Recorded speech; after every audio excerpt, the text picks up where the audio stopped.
It's not, Aberdeen is not that far from Glasgow. So, Oh, it's a bit far. It's about 2 hours, mm, 3 hours drive. It's quite far. It's far, far when beyond Edinburgh. I, I, yeah, but I drive because when we are coming, we come with car Oh, and you we drove, drive. yeah. That's brilliant. I drove from Belgium to Aberdeen. I We've see. done it twice.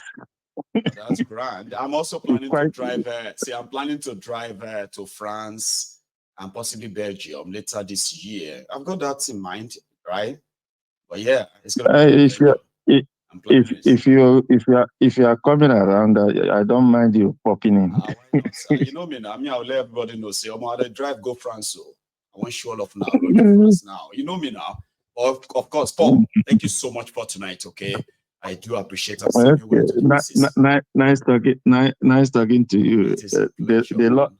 Thank you. The Lord strengthen you and continue in your good works. Thank you so much, Paul. Right? Let me say hello to the missus. Okay, say hi to her. Okay. Thank you. Okay, greetings to your madam and the children. Here we hear. Regards, man.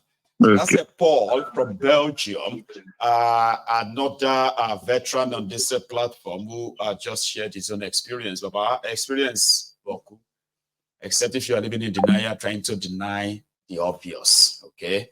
Well, let's have this. I think I have another caller on the line. Hello. Yeah, hello there, Mr. Mayego. How are you today? I am very well, and how are you, sir? Yeah, I'm all right. Thank you very much. It's been a while. And I've always been here. You know that. Yeah, thank you for all your efforts. You know, you're trying to educate Nigerians about what's going on in our country. We're in diaspora. Thank you, man. We quite appreciate it.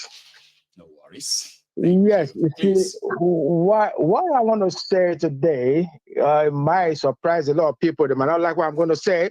Say it anyway, but please. Nigeria problem is complicated and multifaceted. It's not the way we're looking at. It's not the way we're looking at it. No. I think we should develop our own sense of democracy, not the Western democracy. Our democracy should be the rule of the minority over the majority. Whereby isn't that what we have right now, by the way? Like no. When you say the minority, right? When you say the minority, right? Tinubu is from the majority tribe, man. That's what I'm saying. But what people don't know about Tinubu, Tinubu's family, right? Go and I've said it before on this program, right? Go back to history and go and look at the Tinubu's family. They are Fulanis. The Tinubu family are Fulanis. They are not Yorubas. You understand? The Tinubu family, they are not Yorubas. They are Fulanis. They came to settle in Lagos years ago, just like the Benin conquered on Lagos Island. And but the Benin never want to talk about that anyway. And how the Rose family and the Fernandez came from Brazil to develop Lagos Island, all blah, blah, blah. Nobody wants to talk about that. But specifically, the Tinubu's family they are originally from they are Fulanis. They are not Yorubas.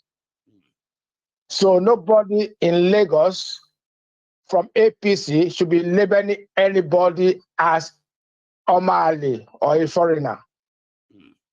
Because the people that rule Lagos today, from the governors to the House of Assembly members to Desmond Elliott, who is partly Igbo, to Tinubu, whose wife is partly Ishekiri. You know what I'm saying? Now, all of them, none of them are from Lagos State. So that's not what I'm calling. What I'm calling today is that, you know, we're getting a lot of things wrong, right? We believe the Igbos are marginalized. They are not marginalized. If you look the four angles of Nigeria, right, it's a common saying that if you go to anywhere in any village in Nigeria, you don't find an Igbo man, run away. The Igbos are everywhere in Nigeria, every angles of Nigeria. So if they are marginalized, how come they are everywhere?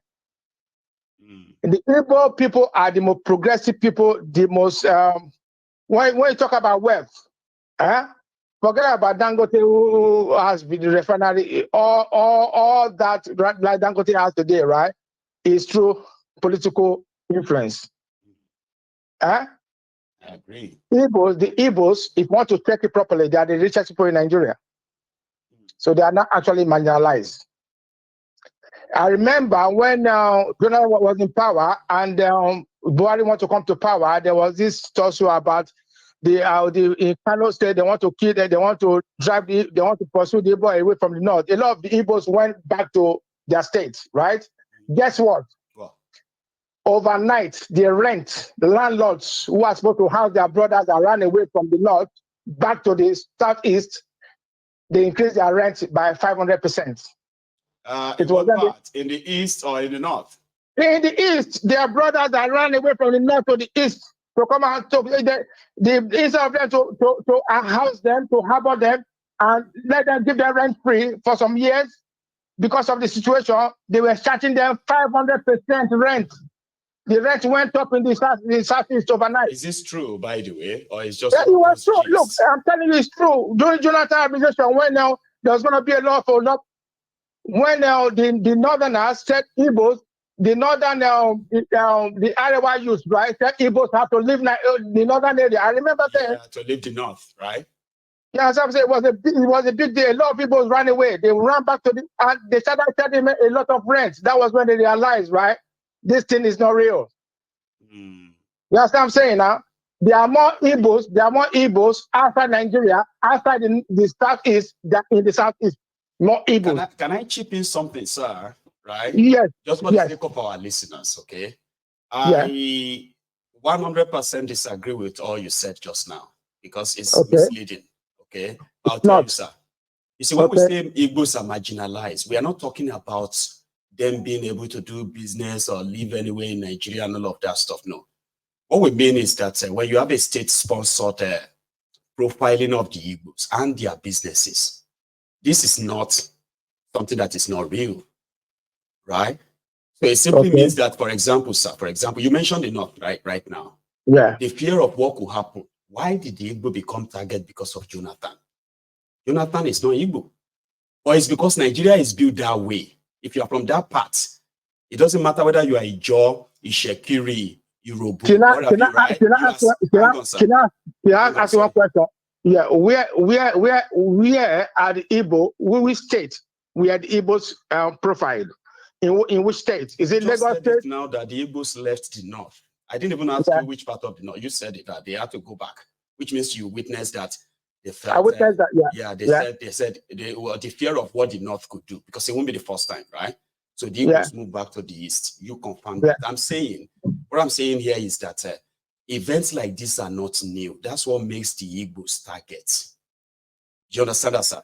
It has happened many times where any single provocation anywhere, they are the easy target. This is not a makeup. You understand that? It's not a makeup story or anything. It has happened. Okay? So Mayego, what about the other ethnic groups? The Shekiris, the Urobos, the Benues, those from the middle belts. Are they not those from Southern Zaria? Are they not marginalized? No. Listen to this. To be honest, right? When we use the word marginalization, sir, right? There is nobody that is not marginalized in Nigeria. All of us are marginalized. But we talk too much about only the Igbos. Yeah, hang on. You see, when we talk about things that has happened and things that we probably, imagine, right? For example, right, we've had a situation where the Northerners were looking for Igbos. They've killed Benis, they've killed Yorubas, they've killed the Jaws, they've killed the Shek, because to them, as much as we are from the South, you are not different from the Igbos when that kind of crisis happens, right? It has happened many times. We've had a situation whereby policies were made, right? For example, policies were made to target businesses that are Igbo businesses, because like you said, they are the entrepreneurs ones, right? So when they make policies that makes what do you call the businesses, when they make policies that make businesses much like unaffordable in a way in Nigeria, the Igbos who are mostly in that aspect, right? They can come out and tell you how this affects them. But this is not even like Igbos wanted us to pity or have a pity party for them. But that shouldn't erase the things that you and I know are actually real, right? My ego, you want to be honest with you? Please. Igbos have this edge because they have the avenue to cry out. Because they have, but they never used to. One minute. I'll give you one example, right? Oh, yeah. Of a Yoruba man who is even marginalized by the Igbos. I've got this man in Ikorodu who has a building material company. Right. In Ikorodu, garage there, big guy, from Ondo State, my very good friend. I've got my property in Ikorodu. Right. I'm from Delta State. This guy has been trading for 15 years with these Igbo companies. This day, this man went to them for credit, right? The companies are buying things for 15 years. They turn him down. Relationship, right? Yeah, they turn him down. Then this Igbo young man walked in who just got freedom for a master in Ikeja. They don't even know him at all. He came to buy more than the amount of what this Yoruba man is asking for. They gave it to him. All the asking, say, who is your master? Who is your Oga? He mentioned his Oga name at Ikeja. They said, okay, give him his phone number. They called him. He said, I know him, is my boy. They gave him all the materials. You see what I'm trying to say? That Yoruba man, now, when he was explained to me that time, years ago, right, he felt so bitter. He felt marginalized. That's what I'm talking about. That's why I said Nigerian situation is complicated. No, it is. No doubt. Yeah, if you dive into it, right, Nigeria is suffering from, number one, the Stockholm syndrome, ethnic bigotry, right? Nepotism, and criminality. Nigeria is a crime scene. I mean, Nigeria never happened to anybody. So whatever we are going to discuss about Nigeria, right? Nobody can say anybody's like, oh, we are all marginalized. Everybody in Nigeria is marginalized. That's right. So the Igbo can't be at the top of Nigeria. I'm from Delta area, right? The oil, there's flow station in my village. People suffer from cancer in my village, right? Yet, all the money for the oil go to Asaba. Asaba is developed. My village is not developed. That's what I'm talking about. I get you, man. Thank you so much, by the way. You have, I mean, that's one thing that makes us a little bit unique here, right? We can disagree, we can agree, but the most important thing is that we are all free to hear our views. So thank you very much. Somebody's going to respond to just what you said now. You know that, right? Yeah, I know they will respond. So you sit back, okay? Come on, brothers. Come on, brothers. I'm waiting for you. Anyway, so I'm going to take another one, okay? Thank you so much for that, all right? You have a good one, right? So it is a platform whereby everyone has a chance of speaking their truth and everyone has a chance of responding to them respectfully. There's no point in us probably like, you know, trying to want to possibly like make ourselves I don't know, like enemies. That's not what we're trying to do here, right? And I'm not going to be in the middle trying to sort of argue it up. I can do my best to correct some wrong analogy or sayings. It's important I do that for the sake of our listeners, okay? And if you are going to call me in to counter any claim, remember you have to do that respectfully, okay? Don't get saucy or nasty. Yeah? Thank you. So let me take care. Oh, I just lost one there, but I'll take another one. I do have another one on the line. Hello there. Hello, Mayego. Hello, sir. How are you? How are you doing? Very well. Thanks for asking. Yourself? All right. This is Amanze calling from Phoenix, United States. Amanze one. I got that. You're calling from where? Again? Yeah, I remember I called you. This is I think my second time of calling. Yeah. And that will be from I just want to respond quickly to what the last caller said about Igbos being Yoruba being marginalized by the Igbos. Go on. The instance he just mentioned is what we call goodwill. So he couldn't differentiate between marginalization and goodwill. So what the young Igbo trader did was he used his Oga's goodwill to, get those items over the Yoruba person. That is not marginalization. I was even going to say, because if you have a relationship of about, let's say, 15 years with your supplier, to the point that they could no longer give you something on credit because you have an issue, that relationship might have probably soured. before then. To the point that you do not have credibility to take anything from them. But 15 years or 20 years relationship, you must have really, really lost it for them not to trust you that much. Well, I wouldn't say. Yeah, actually, it is a possibility. It is a possibility. But he shouldn't have used the word marginalization in that instance. This is purely business dealings. So he was clamoring or saying that they are being marginalized in Nigeria is in terms of policy and policy making. Yes. Not in terms of business. He made these instances of Igbos being all over the country. Yeah, right? Marginalization. I wasn't expecting. So this is as a result of their hard work, their tenacity, their ability to adapt in every situation. That is why they are all over the country and all over the world, as a matter of fact. It doesn't take away from the fact that they are being politically marginalized in Nigeria. Now, profiled and all that. So he has to get his facts correct and also understand the context or the true meaning of marginalization before he can come up in public and start talking something that doesn't make sense to me in particular. Thank you.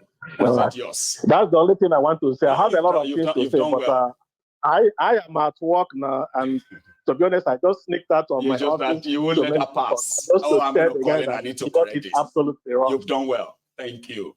Now let's take another one. Thank you, Mayego. Okay. Thank you so much. Well, that's brilliant. I do have another caller as well. And here we go. Hello, Mayego. Sir. I call because of the other guy that said about the Igbo not to be marginalized. We are not trying to insult anyone. We are trying to be plain. Yeah. Okay. Now, during Obasanjo regime, yes, the Yoruba did not vote for Obasanjo. Igbos vote for Obasanjo because they feel like Obasanjo will put in part in Nigeria situation. Then Obasanjo fell. Even the appointment, Obasanjo appointed some Igbos by merit. Why we are complaining? Okay, before the civil war, the Nigerian military are Igbo people by merit. Yes, we are talking to be in a government position by merit. But now some Northerners who did not qualify to be in that position because maybe they think the Nigeria are more benefit because they think they are born to rule. Now, I want to tell our brother what is really marginalization in this last election about Igbo should go to MC. An Aboro man came to national television. Everybody see it that Igbo should go to their place and vote. And they want us not to cry. We have been paying tax into the Lagos state government. We contribute a lot into the Lagos state government economy. Okay, tell our brother now, tell me any part of the Igbo, or even though Yoruba are in Igbo land, Hausa are there, tell me the area of the Igbo land that Hausa people are resident and contributed to the economy of that state. None. Even where the governor pursued them in Abia state, if you go there, it'd be like an interior village. But if it's the Igbo people that are doing business in that area in Abia state, where Ojis Okano give to the Fulani people for their cow, Hausa people. If say Igbo that are doing that business, maybe he cannot buy a plot of land in that place more than 20 or 100 million. That is what we are talking about. Allow everybody to trade with merit. Yes. No, okay, now he said that Igbo are crying. Now Igbo are demanding for a referendum. Let us do referendum. If we agree to stay in Nigeria, we know we agree. Stay. Now, yes. Now, the people that are clamoring that the government policy are not benefiting everybody. You think we are crying? We are crying for your own good. We are crying for that referendum, maybe for everybody to go in his own separate way. For you that are in Delta State that say that your place there is oil, but you are not benefiting anything, then you can be able to benefit. That is what we are crying for. We are not crying because of Nigeria's situation. Even if we are crying, okay, we are crying for Nigeria, but Igbo still remain the richest ethnic group in the whole Africa, if I'm not mistaken. It's not because our baby, we know how to do it. Because of we are hardworking people. We want everybody to be inclusive. Like I want you to enjoy in Nigeria. I want that policy. When you put that policy will favor any ethnic group in Nigeria. Okay, look at this Tinubu election. People that we call the leaders. Okay, let the masses talking about marginalization or trying to throw words to each other. But the leaders who are elected into the government office begin to throwing that ethnic bigotry. That is the anger we are talking about. They will bring policy to carry the other tribe to go down. That is what we are. So when we try to talk as an elder, let us try to put that word straight for us to understand. Not like Igbo are crying. Igbo are not crying, no. But we are trying to everybody to be inclusive in that government. Like Obasanjo, even though Obasanjo government did not favor any ethnic group, but Obasanjo tried to play that role that everybody will be included in that government. If even the Yorubas, where Obasanjo come, did not benefit from that the same government. Not much, no. But he tried to appoint each and every one. Then when Jonathan tried his best, even Yaradua, this ethnic thing never too much. As long as Buhari take over, the game started. Yeah, it became a worse situation. He destroyed everything. That's why we are trying to educate people. Like your Yoruba man now. That's you right. Stay here to say the truth. Even your place in Ogun State, you are even being marginalized. Somebody will come from the north. You see, okay, that's what happened in Facebook. One old man from Olo carry a gun, say that his cassava, that Fulani man carry cassava from north. Personal somebody business. You carry him to destroy my crops. If I complain, you will bring a military to me. So what are we talking about here? Can you see any Igbo man carry his own business, go to your village, try to destroy? If I come to your place, I rented a shop, I rented a house, I pay the bill, yes. I pay the tax to contribute in that state economy. Then somebody will carry his own personal business, trying to disturb the whole community. If I try to say, this thing you're doing, don't carry your cow to come to my farm again, then you will bring your brother in a military to chase away my village. Is it not the problem the problem that's going on in Imo State? It is.